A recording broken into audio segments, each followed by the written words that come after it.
anxiety coming from so many different places that I didn't realize. I was always feeling tense. I felt like I was putting a lot of pressure on myself. A lot of times I felt like I wasn't good enough. A constant state of being anxious. It sucked.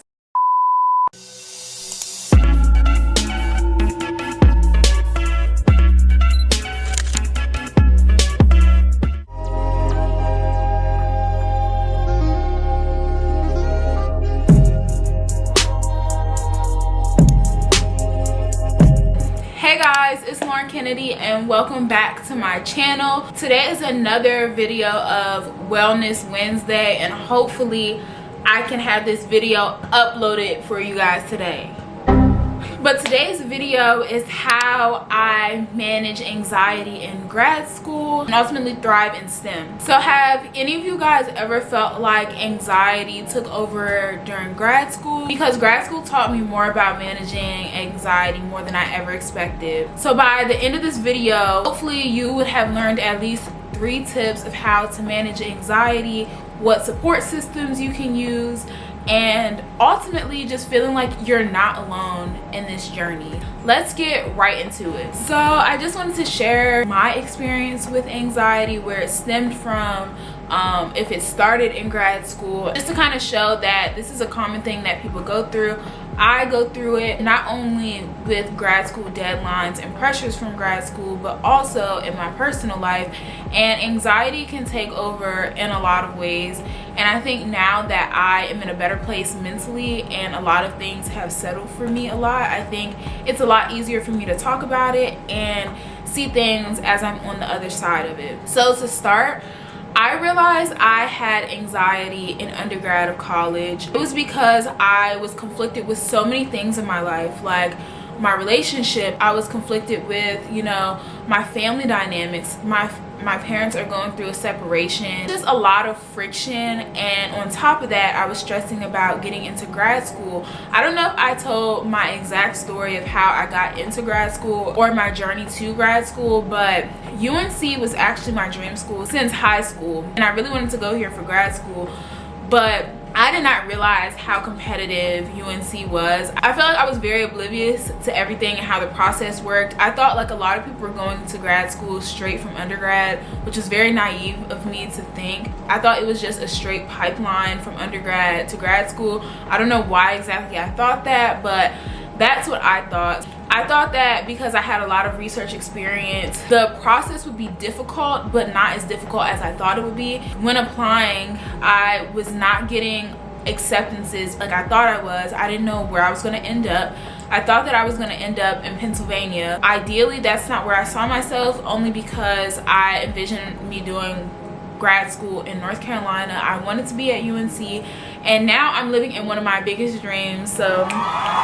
But a lot of anxiety stemmed from that. I felt like I was putting a lot of pressure on myself. A lot of times I felt like I wasn't good enough. Around that same time I was gaining weight, so like my self-image, it was just kind of like fluctuating, and I felt like a lot of things that I used to not be insecure about, it was just kind of highlighted during this time. And I think when I was waitlisted for UNC, I think that, and that is for another video, but when I was waitlisted for my school, I just had a lot of anxiety that things weren't going to work out. I really didn't have a lot of faith that things were going to work out. I was worried about the future, but then I also realized that it was heightened in grad school as well. Managing a long distance relationship, still managing my parents' separation, living alone for the first time, moving to a state where I didn't know anyone. I had to make friends. Luckily, I've met some great people while I've been here, but it wasn't really always that easy. When I first got here, the first few months, I felt like we're alone. I was building friendships with people, so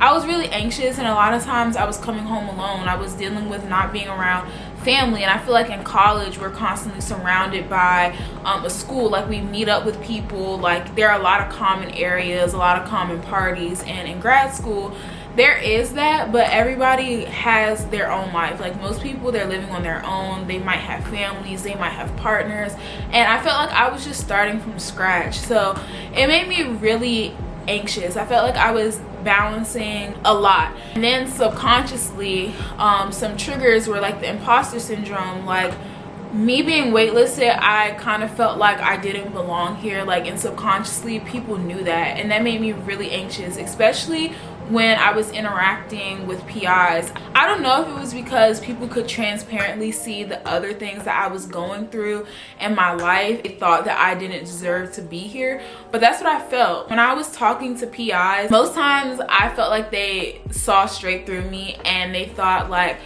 oh, like, she isn't capable of being here. The way that she talks, the way that she looks, how she dresses, like, she doesn't deserve to be here. And that gave me major social anxiety when, like, talking to them. And also it gave me social anxiety with talking to my peers. Like, I also felt like my peers thought that I didn't belong here. It was just like a constant state of being anxious, and honestly it sucked. It really sucked. And with that, like, navigating all of that, there were also deadlines, trying to make sure that I was doing things correctly in lab, especially during rotations, because you wanted to make a good impression. So there was anxiety coming from so many different places that I didn't realize. I was always feeling tense. Not until I got settled in my lab and I was in an environment that was super supportive of me as not only a person but as a scientist, that's when I felt like my anxiety died down. And also when I got settled in North Carolina in general, just kind of being around friends, going to events. Like, I have a social life now. I've met so many great people. Like,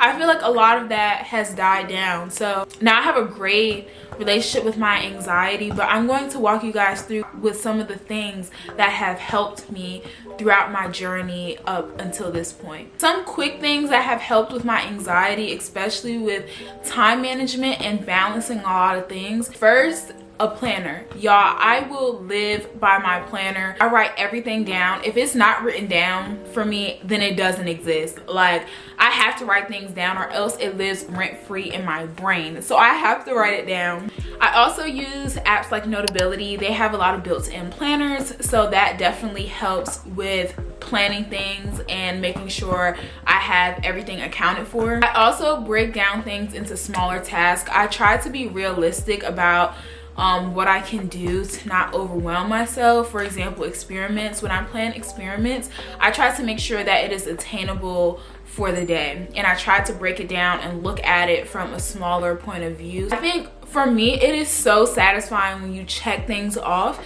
So like, when I get something done, even if it's a small task, that makes me feel so good and makes me feel like I'm getting a lot of things done. So I will make small lists for myself. Even in my planner, like, I'll be like, oh, I have to cook or I have to do this. When I check that off, I'm like, okay, I feel like I accomplished a lot of things. And I feel like when you can visually see what you accomplished, it just makes you feel really good.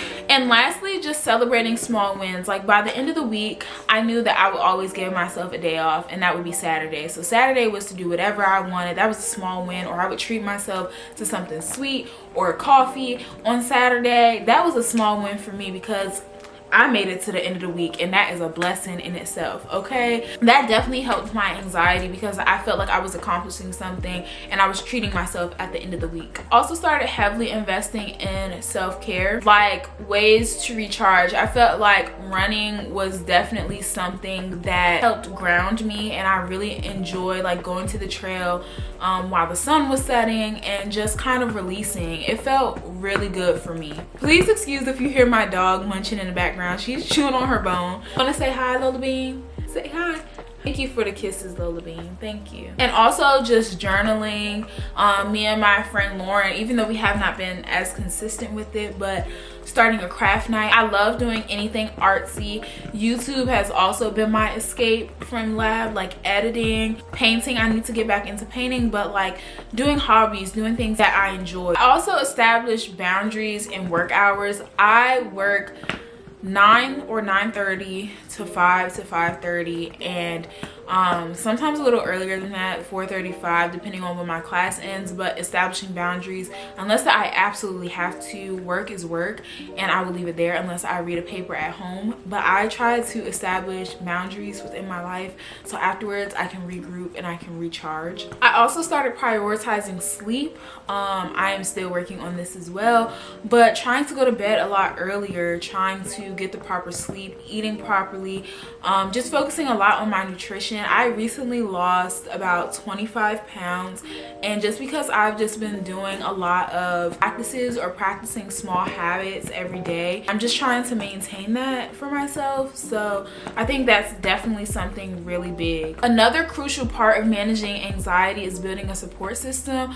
I'm really transparent with my family, my friends, people in my lab, and my PI. I have open conversations about my anxiety, things that I might be feeling, or some of the difficulties that I may have. I think at first it was a little difficult for me to bring up some things that were making me anxious with my PI, but he was really understanding. Not only that, my friends uplift me and support me. I really have a great support system down here. It also reminds me that anxiety doesn't define me, and now that I have a better grasp on things, I feel like I needed to rely on my support system to uplift me, especially in a time where things were really difficult. I think it's super important to have people in your circle that can understand you and uplift you, especially in grad school. That was really important for me, was mental health resources. So we're getting a little transparent here, guys. I have been in therapy since my junior year of college. I think a little bit earlier than that. I was feeling all these things. I'm just so in tune with my emotions. I know when I feel certain things, why I feel certain things, and I just needed answers. I really did. I feel like with anxiety that was heightened in a way, but I started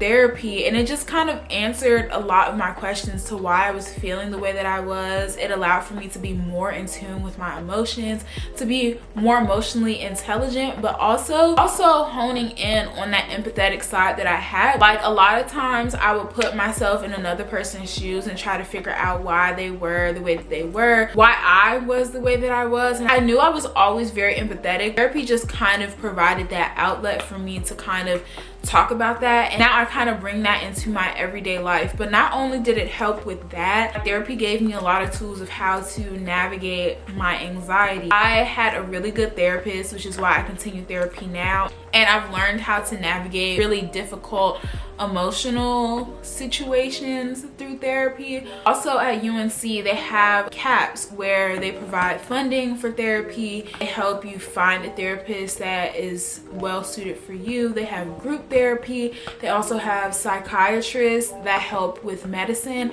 This is a super transparent moment for me, and I am going to put this out there because I don't know who this might help, but I feel like a lot of people are scared of using medicine, having medicine to kind of help them out with their anxiety. I just feel like it needs to be normalized and talked about. Medicine is not a binding contract. Like, you don't have to stay on it forever. Like, if there's an instance where you feel like you're okay without using medicine, you don't have to stay on it. I feel like there are so many negative connotations on medicine and how it will change your personality, or if it's only for people that have really bad mental health struggles. I feel like that just simply isn't true. And I think being in grad school, it's definitely helped me manage a lot of my anxiety, especially balancing an extremely difficult program and also navigating major life changes. I also took a mindfulness class that was provided through CAPS at UNC, which kind of helps with meditation and grounding, and that has helped me a lot. Like, a lot of times I find myself using a lot of those techniques, like deep breathing exercises. I don't use them as often as I should, but resources like that are also available, and I think that it's helped me immensely in so many ways. I also want to highlight anxiety as a strength. Just because you have anxiety doesn't mean that it's a weakness. I feel like anxiety motivates you to propel and excel, and I feel like it comes with a lot of highly motivated people that want good things for themselves and want to make sure that they're doing everything correctly. It also helps you to be introspective, think about a lot of things that you're doing and how it might impact other people. That's not a weakness. That makes you a great individual, and even just caring deeply about what you do and how you affect others, I don't think that's a weakness. Also, when you're feeling heavily anxious, it's also an indicator of needing self-care or for self-reflection. I feel like that's a powerful tool. Like, the anxiety isn't there for no reason, if that makes sense. I just want to reinforce that if you are navigating anxiety, you're not alone in your struggles, and it's okay to seek help and to prioritize your mental health. I hope that you guys found this video very helpful. This was a very vulnerable moment for me, but like I said, I want to be 100% authentic with you guys. I hope that this video helped one of you all. If you have any additional questions, please feel free to leave them down below in the comments or message me privately through Instagram. I love hearing feedback from you all. That brings us to the end of this video. I love you all, and I will see you guys in the next video. Bye.